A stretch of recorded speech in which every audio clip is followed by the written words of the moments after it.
Boa noite a todos e todas. É com grande emoção e alegria que eu estou aqui. Eu queria agradecer imensamente ao Wilton e toda a equipe da Great International School por esse momento e por protagonizar uma noite memorável, que é trazer a terceira edição do TEDx, que é esse evento magnífico. E é com muita honra que eu estou aqui para compartilhar com vocês toda a minha história. Quem é o novo profissional do sucesso? E eu quero também agradecer a todos os meus convidados que estão aqui e a minha família. Então, quem é o novo profissional do sucesso? O que eu já vivi em quase 20 anos de defensoria pública. O sucesso que garantiram não prepara ninguém para a vida real. E vocês vão observar que os meus slides eles são muito visuais, porque eu sou uma pessoa visual, que eu adoro registrar tudo. E essa Rosa que está aqui como mulher, como profissional, ela só existe porque essa Rosa ela passou por tudo isso. No ano de 96 ao ano de 2003, eu vivi um verdadeiro tsunami na minha vida. E eu quero compartilhar com vocês um pouco da minha história, que é o que me trouxe aqui. No ano de 96, eu comecei a namorar com o meu primeiro filho e eu engravidei de forma não planejada. E no mesmo ano eu engravidei e eu casei de forma precoce. E meu filho está até aqui, o Rafael, amor da minha vida, meu primogênito. Em 97, eu tive o Rafael. E eu casei e tive meu filho durante o curso de Direito.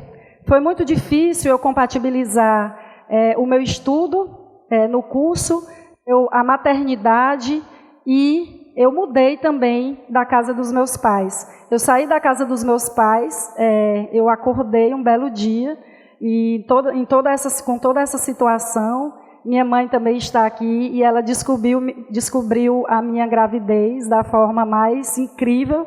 A gente estava no carro e ela abriu o porta-luva, eu tinha deixado lá o exame, porque eu ainda não tinha tido coragem de contar para ela. E ela descobriu, Deus colocou a mão e ela disse, minha filha, onde come 5, come 6. Fique tranquila que você vai ter seu filho, vai dar tudo certo. E eu muito nervosa, naquela época, uma mulher grávida, ela tinha que casar. E eu casei com 11 meses de namoro e amanheci de paraquedas na casa da minha sogra, onde eu viveria os próximos 6 anos da minha vida. E eu lembro que eu comecei a estudar para os estágios, porque eu tinha que ter dinheiro para ajudar no sustento do meu filho. Eu estudava com muitas dores nas costas, no chão, mas eu não tinha a opção de desistir. E eu passei no estágio da Procuradoria, que fica na Secretaria de Fazenda, ali no Centro Administrativo, e passei no estágio do TRT. Então, eu ia de manhã para a Procuradoria, eu almoçava no TRT, eu saía às 4 horas do TRT e ia para a universidade. Quando eu chegava em casa, eu ia cuidar do meu filho. Que bom que eu tinha uma rede de apoio. Sou muito grata, porque eu tinha a minha mãe, os meus pais, a minha sogra, tinha babá, mas mesmo assim foi um grande desafio e eu podia ter desistido. O meu pai, que vocês estão vendo aí, eu cresci ouvindo o meu pai dizer que o profissional do sucesso é aquele que faz concurso público, é aquele que precisa de uma estabilidade. O meu pai, ele falava sempre isso para a gente. Então, quando eu me formei em 99, que vocês viram aí essa foto, eu tinha aquele grande dilema do profissional da área jurídica, advogar ou fazer concurso público. Então, eu tinha certeza que eu queria concurso público pelo contexto da minha vida, naquele momento, mas, como eu disse, eu não podia só estudar. Então, eu passei a advogar, eu fui advogar no escritório de advocacia aqui de Teresina, e eu passava o dia no escritório advogando e eu chegava em casa, fazer tarefa com meu filho, ou a minha sogra já tinha feito, e eu ia estudar. Geralmente eu começava a estudar às 9, 10 horas da noite. E a vida, ela é feita de escolhas, e eu poderia ter desistido, mas eu continuei. Se não bastasse tudo Gravidez não planejada, casamento, morar na casa da sogra. Em 2003, depois de muitos anos, 6 anos, 7 anos que eu era casada, que eu construí tudo aquilo, né, para ter uma vida melhor, eu sou surpreendida com o divórcio. O meu parceiro naquela época, o meu marido, ele me pediu um tempo e eu passei por um divórcio. E esse divórcio, ele aconteceu na penúltima fase do meu concurso para a Defensoria Pública. O pessoal perguntava por ele no auge da minha prova e a lágrima escorrendo e eu engolindo choro, porque a gente sabe que o divórcio, né, a psicologia tem uma pesquisa que fala que a dor do divórcio ela é equiparada ao luto. E realmente eu vivi um luto, porque a minha família ela é uma família tradicional, que você casa para sempre, que as pessoas realmente elas querem que dê certo e fazem tudo para dar certo aquele relacionamento. E para mim foi um grande baque, foi uma grande surpresa, mas o certo é que um dia o meu pai entrou no quarto, eu já tinha perdido 7 quilos, estava lá isolada, triste, e ele, minha filha, olha, você tem que reagir, você não é a primeira e nem a última, você precisa reagir. E aquilo foi muito emblemático para mim, porque o meu pai não era muito de conversar sobre isso. E ele conversou e aquilo ficou na minha cabeça. Então eu passei no concurso, apesar de tudo isso. 2003 eu passei no concurso, 2005 eu fui chamada para a Defensoria Pública. E o aprendizado que eu tive, que vocês estão vendo aí nessa foto, ela retrata muito a minha fase nessa época, quando eu tive meu filho e quando eu estudava muito. E meu aprendizado quando você estiver cansado, aprenda a descansar, não a desistir. E eu segui. Em 2006, em 2006 eu tive grandes 2 acontecimentos na minha vida, que foi o falecimento do meu pai. Meu pai morreu de câncer e foi um momento muito difícil para a minha família também. O meu pai descobriu um câncer que durou 10 meses. E eu conheci o Zé Carlos no meio dessa turbulência da doença do meu pai. O Zé Carlos foi à missa de 7º dia do meu pai, mas ele não teve muito contato com ele. E aqui vocês estão vendo, depois de uma tempestade vem a bonança. Eu tive que resumir bastante aqui, porque eu tenho pouco tempo. Em 2006 eu conheci o amor da minha vida, eu tive a Júlia, depois, então, foi tudo muito, muito rápido. Nós éramos já coroas, né, amor? Uma já era divorciada e o outro já tinha passado por um noivado. E em 2008 a gente casou, 2010 nós tivemos a Júlia e eu segui. Eu segui na Defensoria Pública e na Defensoria eu passei os 3 primeiros anos no interior. Eu cheguei à capital em 2008, onde eu assumi uma vara criminal e eu não me identifiquei, eu não tinha nenhum perfil para aquilo. Admiro muito os colegas que gostam.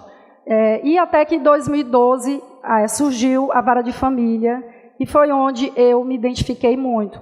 Porém, a gente se depara com muitos casos difíceis na família, né? Direito das famílias, para quem não sabe, é aquele relacionado a problemas como divórcio, pensão alimentícia, investigação de paternidade. Eu também assumi uma vara de sucessões, inventário. Então, é só dor de cabeça. E a gente se desgasta muito emocionalmente. Eu me sentia muito exausta. E eu pensava, como seguir firme sem adoecer? E aí eu tive o caso Simon, que foi um caso emblemático também na minha vida profissional, onde, naquela época, a questão da guarda unilateral para a mãe, a questão do filho sempre ficar com a mãe após o divórcio era muito forte. Não se falava muito em guarda compartilhada. Eu consegui provar que esse pai, ele sofreu alienação parental, a mãe sumiu do Piauí sem deixar o endereço, ela foi para outro estado levando essa filha, e o Simon me autorizou, claro, que eu publicasse essa foto. Nós conseguimos trazer a filha dele de volta através de uma ação de busca e apreensão. E o Simon, ele foi buscar a filha dele em Brasília. Nós empreendemos todos os esforços no sentido de localizar o endereço da mãe, que foi muito difícil. E ele chegou à defensoria com a filha dele, a companheira dele na época. E foi muito emocionante, eu tive que conter as lágrimas realmente para enfim, né, eu tinha que me manter imparcial, porque, enfim, a gente é profissional, a gente precisa manter isso. Mas aquele caso do Simon, ele me trouxe uma certeza, que a minha maior missão era ajudar a reconstrução dessas famílias. E eu resolvi fazer diferente. Eu não queria ser mais uma servidora pública, eu não queria ser aquela servidora que bate metas, que não se preocupa com as pessoas, só com o dinheiro que está na conta no fim do mês. Eu não tinha esse perfil. E o familiarista, que é a pessoa que atua com direito de família, ele precisa ter mais perfil ainda do que qualquer outro profissional do direito, porque a gente precisa ter sensibilidade, porque a gente lida com pessoas, com famílias, com dores, com sofrimentos. E eu não conseguia me sensibilizar com aquilo ali. E eu precisava, claro, me manter também profissional e imparcial. Então, eu tive que desenvolver muitas habilidades e investir em muitas áreas para que eu pudesse seguir no direito das famílias. E aí, eu passei a investir em vários cursos, como mediação, como técnicas colaborativas, como oratória, como comunicação não violenta, e a gente passou a dar muita atenção ao atendimento, nas audiências, enfim. Eu passei a dar mais atenção às pessoas e não só aos processos, porque, de fato, não eram só papéis, eram a vida das pessoas. Mas aquilo ainda não me deixava realizada, eu ainda não me sentia plenamente realizada. E por quê? Porque o foco era só no trabalho, era em servir. E a missão de servir, ela não pode ser um abandono de si mesma. E eu demorei a perceber isso, porque o meu pai, que vocês viram, ele sempre foi uma pessoa, a pessoa de maior caráter e melhor caráter que eu já conheci, íntegro, honesto e rígido. O meu pai sempre cobrava muito o estudo da gente, ele cobrava muito o resultado. E hoje eu agradeço, tem um lado bom disso, porque eu me tornei uma pessoa muito disciplinada e executora, graças ao meu pai. E graças a tudo isso que eu, de forma resumidíssima, 8 anos da minha vida, resumi aqui para vocês. Porque, sabe aquela história que a gente vai engrossando o couro com os problemas? Pois é isso, eu fui engrossando o couro. E aí, a forma que impactou na minha atuação profissional foi exatamente prezar por uma escuta ativa, sem julgamento, daquelas pessoas que eu atendo, relações conscientes, vínculos saudáveis, estimular acordo, priorizar vínculos conscientes e a preocupação de avaliar individualmente cada um dos casos que eu atendia. Porque muitas vezes nós profissionais, a gente vai naturalizando a nossa atuação prática, porque são tantos casos iguais que a gente vai perdendo a sensibilidade, a gente vai atendendo um, atendendo o outro, e achando que são todos iguais, e a gente vai padronizando e automatizando o nosso atendimento, a nossa atuação, e eu sempre tive essa preocupação. Aqui não é mais um divórcio, aqui é um casal, é uma família, é outra pessoa, é outro casal, são outras situações, essa aqui tem outro filho, esse filho é diferente daquele que... Enfim, eu sempre procurei personalizar cada um dos casos que eu atendo na minha atuação. E aí veio a pandemia. A pandemia, assim como no mundo inteiro, ela foi um marco na minha vida. Eu descobri a meditação, eu descobri a gratidão. Por quê? Porque eu trabalhei muito na pandemia. A gente passou a trabalhar em home office e, ao contrário do que se pensa, servidor público, pelo menos foi a época que eu mais trabalhei na vida. A gente passou a atender em home office, no WhatsApp, e eu não tinha limite. 8 horas da noite eu estava respondendo às pessoas, porque eu tinha a preocupação de dizer para o meu constituinte, olha, tudo está parado, mas a defensoria está funcionando. Olha, eu estou cuidando do teu processo, não te preocupa. A mamãe é testemunha, eu não tinha hora. O almoço, ela almoça comigo todos os dias, e na hora do almoço eu estava atendendo ligação, ou eu estava respondendo mensagem. Eu não parava, então eu quase adoeci na pandemia. E aí eu precisava entender que aquilo não estava legal. Foi aí que uma amiga minha me convidou para 3 grupos de gratidão e hoje eu sou uma pessoa muito grata e a gratidão faz toda a diferença na minha vida. E eu aprendi que descansar é uma estratégia, não é fraqueza.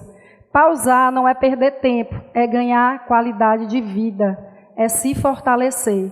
Não adianta eu estar no meu trabalho se eu não estiver inteira, se eu não estiver completa.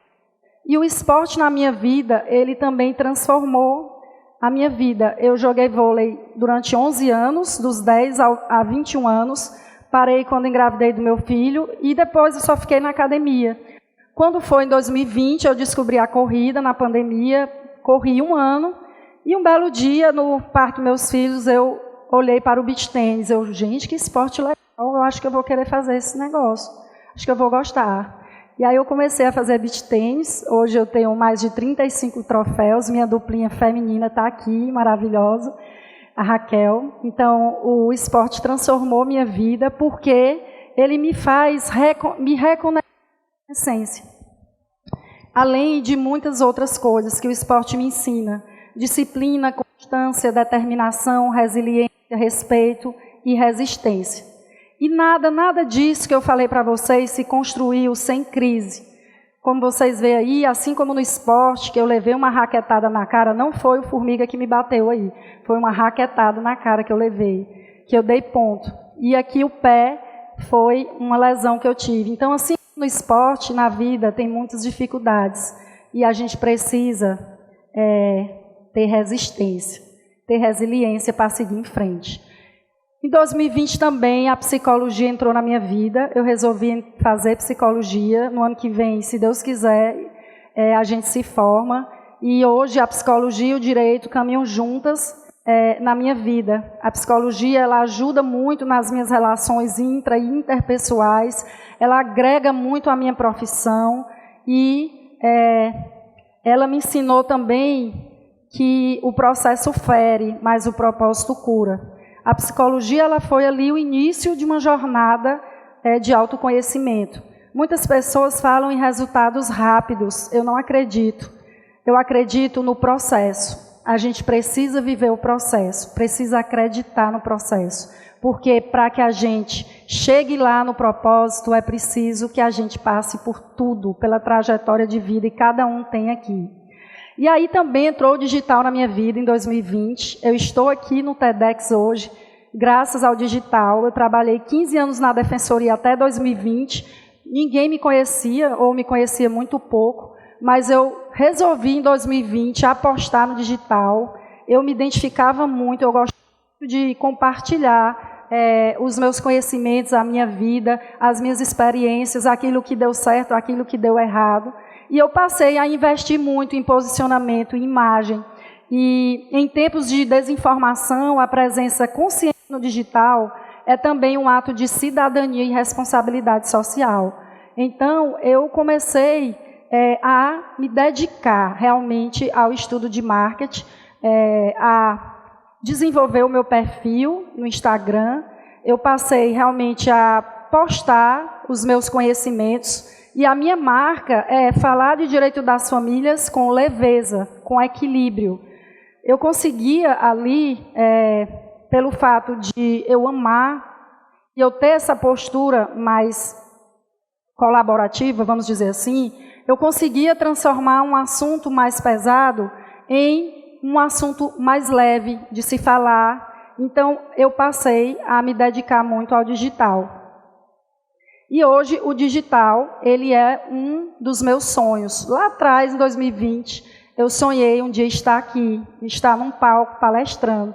E hoje, graças ao digital, eu recebo muitos convites para palestrar. E eu entendi que ele hoje faz parte do meu trabalho. Ele é uma ferramenta, ele é um meio para que eu possa compartilhar os meus serviços e o meu trabalho. E por que não a minha história também? Porque eu me inspirei em muitas histórias de pessoas que eu acompanho no Instagram ou em qualquer outra rede social. Então eu via que eu podia também inspirar outras pessoas. E quem é o novo profissional de sucesso? Será aquele que domina a tecnologia, que domina a inteligência artificial, a gente só ouve inteligência artificial, ou aquele que acumula títulos e certificações? A Michelle Schneider, num TEDx que eu assisti dela, ela disse o seguinte: o analfabeto do século XXI será quem não souber aprender, desaprender e reaprender. Então a gente precisa reaprender, desaprender e aprender todos os dias. Eu destaco aqui as soft skills, que são habilidades comportamentais, que hoje são determinantes para a contratação de pessoas em qualquer cargo. O que adianta eu ter o conhecimento se eu não tenho inteligência emocional, se eu não tenho a liderança estratégica, a visão, se eu não tenho um poder de resolver conflitos? Então é preciso que a gente comece a ver o profissional de sucesso como multidisciplinar. O novo profissional de sucesso, ele não tem só que saber de inteligência artificial, ele precisa ter consciência emocional. E, para finalizar com chave de ouro, o profissional de sucesso, na minha concepção, é aquele que consegue alinhar mente, corpo e espírito. Corpo, através da energia do movimento, a mente, que traz a clareza, o equilíbrio e a decisão, e o espírito, que traz o propósito, que traz o sentido e a motivação. A gente ouve muito falar de propósito. Será que esse propósito existe? Será que ele cai no nosso colo quando a gente acorda? Não. Eu aprendi que o propósito a gente tem que buscar, porque é através do autoconhecimento, do entendimento das nossas necessidades, dos nossos limites e dos nossos sonhos que a gente vai entender qual é ou quais são os nossos propósitos. Não existe sucesso verdadeiro para mim sem saúde emocional, sem vínculos reais. Será se você está dando atenção a você? Será se você tira um tempo para o seu autocuidado, para estar com a pessoa que você ama, para praticar o esporte que você gosta? Ou você só está trabalhando no automático, trabalhando, estudando? Então aqui são momentos que eu só aprendi depois dos 40. Eu precisei passar por muita coisa para eu entender que eu também importo. E como importo? Porque eu só posso servir ao outro se eu estiver bem, se eu estiver sã, se eu estiver com minha saúde física e mental em dias. E para finalizar, eu queria dizer para vocês para nunca parar de sonhar. Se eu estou aqui hoje é porque eu sonhei lá atrás. Aquela menina que passou por um divórcio, que passou por uma gravidez e por muitas outras coisas, pela morte do seu pai, eu sonhei em fazer direito, eu sonhei em fazer concurso. Eu consegui passar em direito, eu consegui passar no concurso, eu consegui, estou aqui. Então, se os teus sonhos não te assustam, eles não são grandes o suficientes. Porque quando a gente quer chegar lá, esse lá já existe um outro lar. Porque quando a gente realiza um sonho, a gente já está pensando no outro. Porque o que alimenta o ser humano, nos dá o combustível para viver, são os nossos sonhos. Então, nunca parem de sonhar. Quero agradecer a escuta e muito obrigada.